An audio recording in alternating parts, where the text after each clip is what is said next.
The Government of National Unity is preparing to convene a cabinet Lekgotla at a pivotal moment in South Africa's political and economic journey.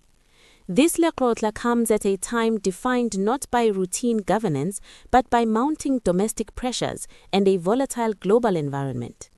It is expected to serve as a strategic forum where the state must demonstrate unity of purpose, clarity of direction, and the ability to translate political authority into tangible outcomes for citizens. With multiple political parties now represented within the executive, Lekgotla takes on added significance. Discipline, coordination, and collective responsibility will be critical as the GNU navigates a complex coalition arrangement while attempting to advance a shared developmental mandate. The discussions will unfold against a backdrop of rising geopolitical tension. Recent international developments, including escalating disputes involving major global powers and growing instability in global energy markets, have increased uncertainty across the world economy. These shifts carry implications for oil prices, trade routes, inflation, and investment flows, all of which directly affect South Africa's fragile economic outlook. In this environment, GNU partners are being urged to resist internal political contestation, particularly as the country moves closer to the 2026 local government elections. Analysts warn that the executive should not become a battleground for party positioning or electoral maneuvering. Instead, the successes and failures of the GNU must be owned collectively. A central focus of the Lekgotla will be the medium-term developmental plan for the period 2025 to 2030.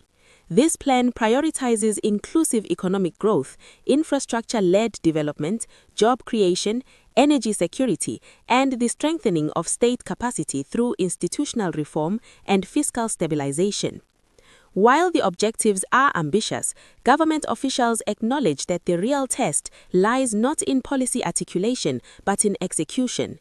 Persistent structural challenges, including weak coordination across the state, uneven institutional capacity, and misalignment between planning, budgeting, and delivery, continue to undermine implementation. Economic indicators underline the urgency of the moment. GDP growth has remained subdued and uneven, failing to absorb labor at scale.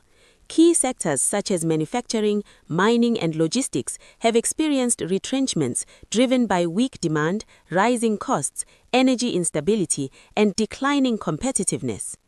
These domestic pressures have been compounded by shifts in global trade conditions, including tariff measures imposed by the United States, which have disrupted export-oriented industries and exposed vulnerabilities in already fragile value chains.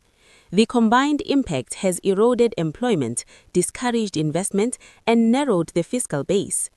Against this backdrop, the Lekgotla is expected to revisit the tensions that surfaced during the 2025 budget vote, particularly around proposed tax measures and fiscal consolidation.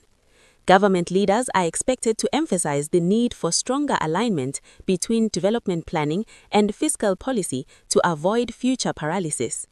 Beyond macroeconomic concerns, service delivery failures are expected to dominate discussions. Across the country, deteriorating infrastructure has become increasingly visible. Potholes plague major roads, power outages continue to disrupt cities such as Tshwane, and recurring water shortages in Johannesburg highlight the fragility of urban systems.